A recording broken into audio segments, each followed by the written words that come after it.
And why don't we try to upgrade ourselves into a 2D or multi-dimensional Newton? So let me create a new file. And let me just copy everything because we may need some similar codes over there. And let me name this function as Newton. MD means multi-dimensional. Okay, save. Actually, in order to visualize the process, I probably can only do a 2D problem. So let me rename this as a 2D, Newton 2D. Okay. Oh, no. Open Newton 2D. Okay. So for Newton 2D, first, we need my second variable, x2. And my function could be like this.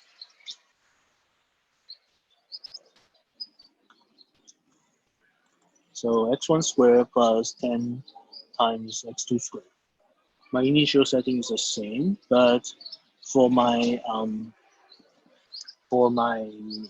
variables, I need to define as a vector. So now you need to figure out how you would like to arrange all the variables, because you have a 2D problem and you want to keep them as a like an array of solutions in each iteration. How about we do this? K comma, how do you say this? Double dot. This means it's K row and doesn't specify uh, how large it is how many columns we have. So basically, dot dot means all the columns. And over here, I'm going to start with a point, let's say 5 and 5. So I'm specifying all my vectors horizontally. But that will cause a problem when we implement Newton's method. I will explain to you later on. So, because in mathematics, when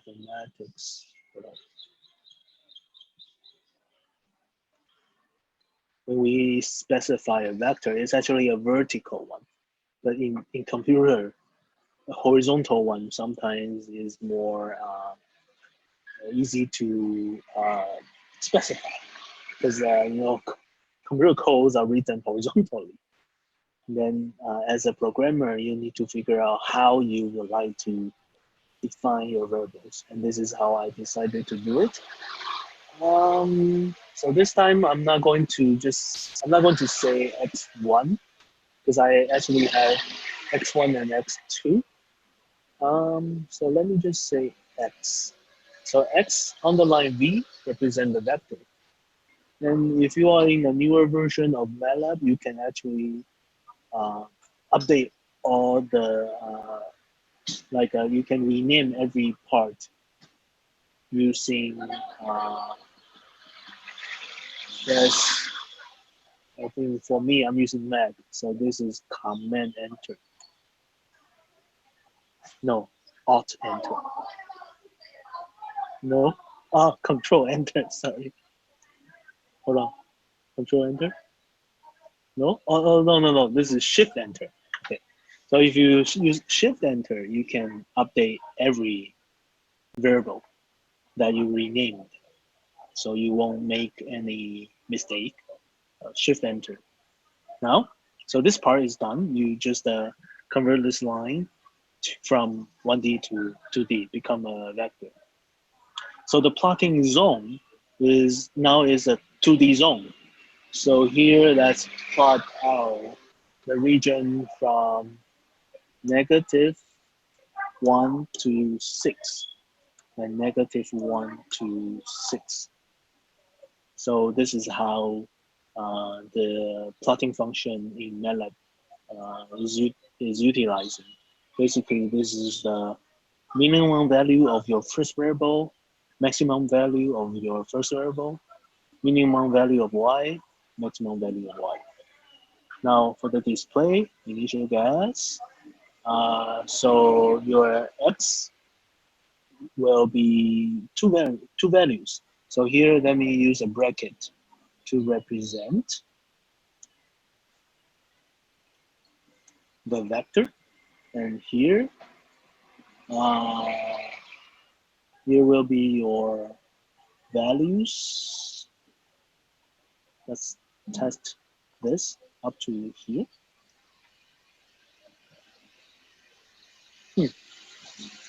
Oh, k comma double dot. Test it again. So initial guess x equals to 5 times. Okay. And this is called the debugging mode. Matlab is very convenient. You can just click on those dash next to the line number to specify a stopping point, and then you can run your code, and the code will stop right there. That's a very good way for you to check what's happening from the beginning to certain point. Okay, this is what I did, and I would like to quit debugging. So this line is done. I just display the initial point, and for plotting, I need to specify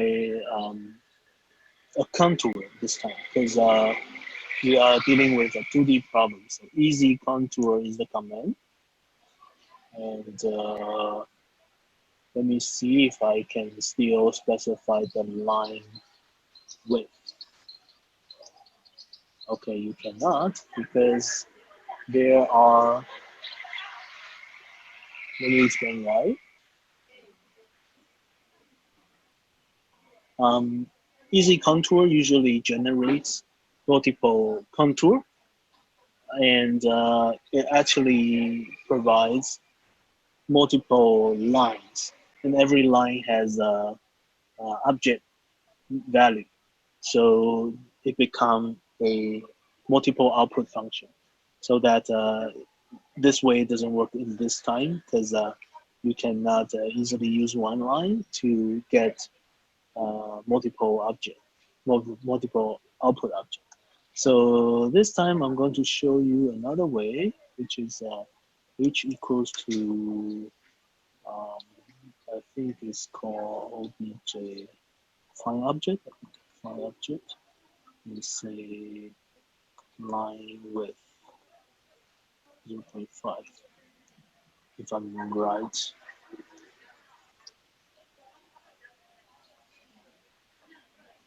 Okay,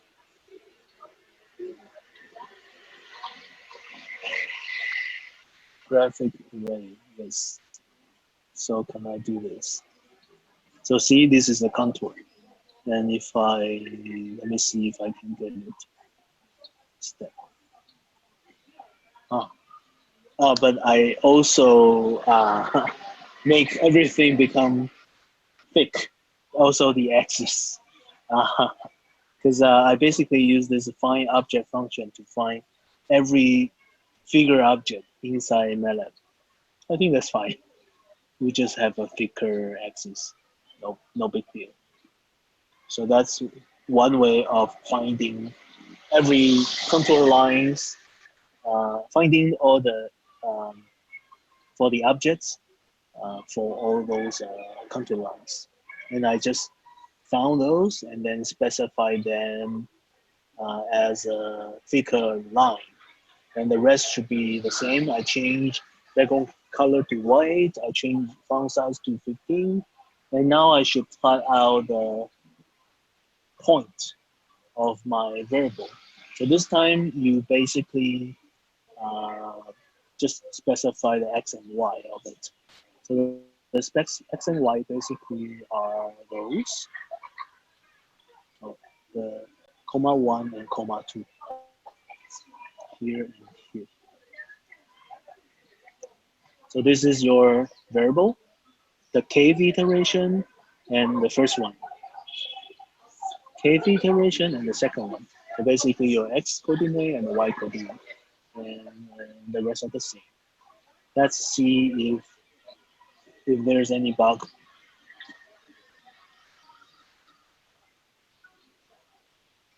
So in here you can see the contour is your objective function, and this red point is your initial guess.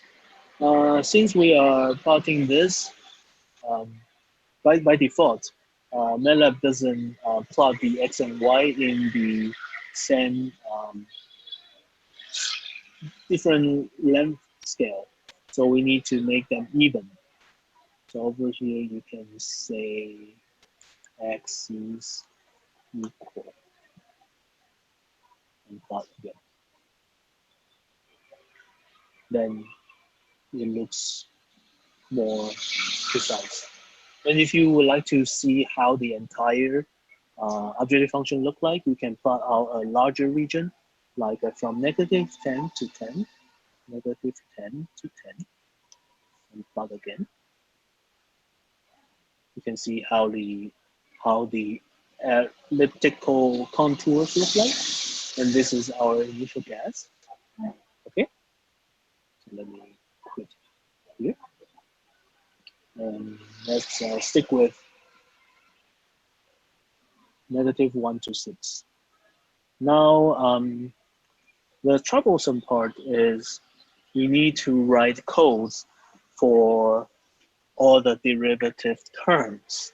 That's the troublesome part, because we have so many partial derivatives.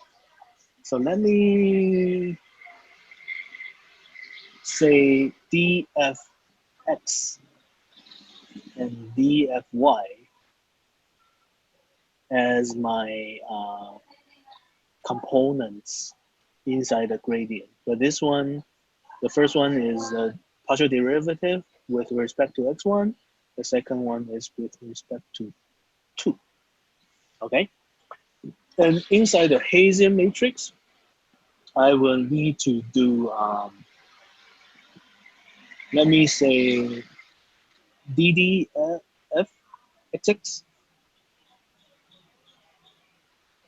and then you need to do xy, and then yy. So over here, this should be dfx, and this one should be dfx, and then you do it again with respect to y, and this should be dfy, and here x2. This is how you get every term inside your uh, derivative parts, and you can define a gradient matrix. Gradient basically is dfx dfy. In Matlab, if you write it in this way, it becomes a vertical vector. If you put this sign here, it becomes a vertical matrix. Okay, so this is vertical matrix, and your Bayesian is ddf xx, ddf xy, ddf xy again is symmetric, ddf yy. So let's if you say 2, 3, 4, 5 in this way, it's like you are specifying them in second order, horizontal first, x and y. So this symbol is like a enter, move to a second line, and then 4 and 5. So this is how I specify my Bayesian matrix. But remember, up to here, gradient and Bayesian are symbolic. So we can take a look. Symbolic vector gradient. So you can see what's the component inside gradient is 2x, 2x1. And how about the second? The 20x2. And how about Bayesian? Bayesian is a 2 by 2 symbolic matrix. And you can say Bayesian about 50 is 20. Bayesian 1 should be 2, right? But they are symbolic. You need to be aware of those. Let me start. Okay. Uh, let me check one thing. Can I substitute Bayesian and x1, x2, and say 1 and 2?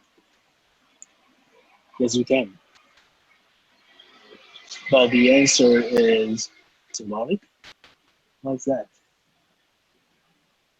How about gradient? Oh, maybe if I do this, still symbolic. How about this? Just checking. Ah, they're the same. How about gradient? Okay, the answer is symbolic. Okay, I can substitute uh, into a array of symbolic, like a symbolic array, and the result becomes a still symbolic. In order to make them numeric, you need to evaluate EVAL, and let's say substitute here. You get numbers. Now it's a number numerical type. This is how you get values. Okay, we will use that later on. Over here, here I need my gradient,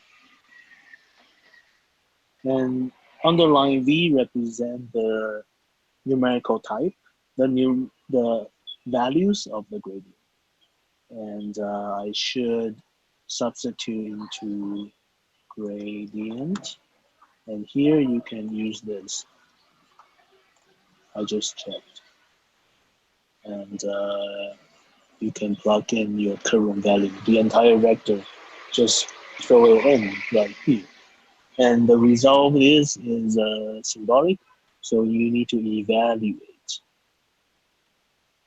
so that this whole thing is a numerical, is a value of your gradient. And similarly, your Bayesian substitute, evaluate, substitute, and very similar to this, but you basically plug in into your Bayesian.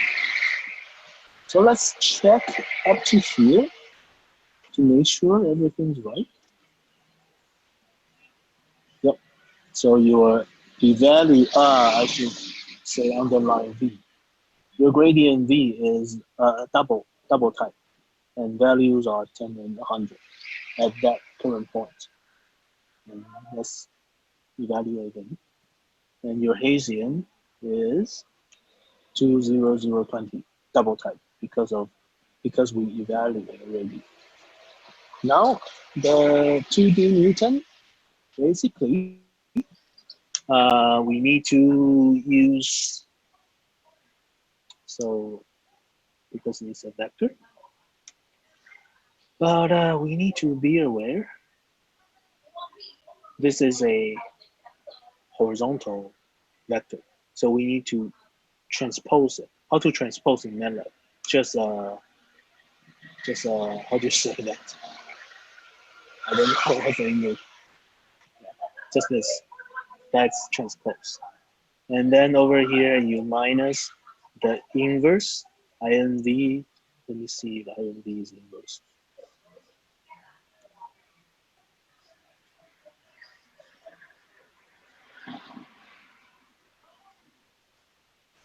Yeah, INV is inverse. So INV is inverse of your Hessian, the value of Hessian, and multiply your gradient of the value of your gradient. Uh, okay, let's just do inverse. So at the end, this whole thing will become a vertical vector. So I need to transpose again. The whole thing need another transpose. So become horizontal. Okay? And let's plot the result. Plot the result right here. And here the index is much more. What else? How about evaluation of your error? So since this is a vector, you basically need to calculate the length of the vector from the current one to the previous one. So how to calculate the vector, the length of a vector? It's the norm, using norm. Here you will need to use the entire vector of this, entire k plus 1 vector and the entire k vector. And also for the text, you need to update to something like this, where x should be something like this. Uh, and you will be showing the new solution, so k plus 1 here, and you can continue to show other. This should be enough.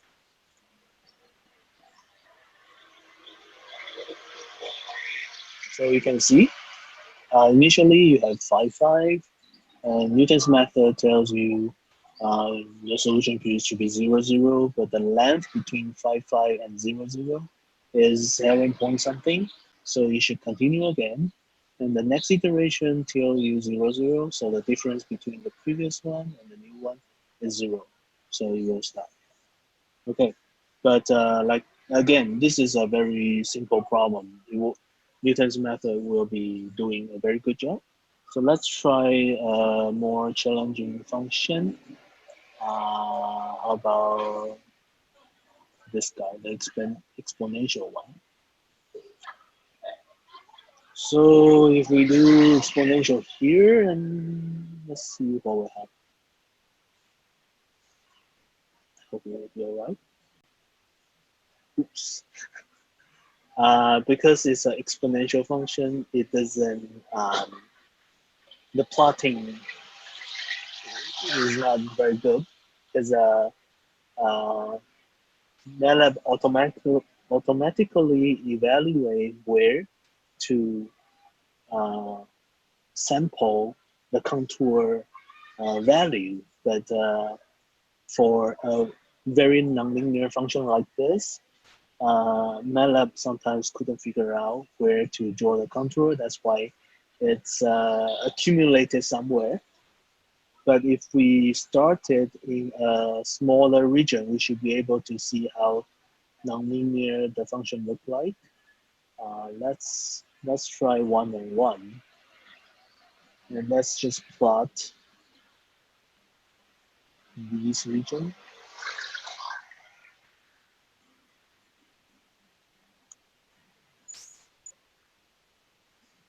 Yeah. So now it looks much. You can when you change a different plotting zone, MATLAB was able to find better locations for the contour values, so you can visualize how the shape of the function look like. And actually, from here you can see uh, the first iteration, your initial point is here and then moves to here.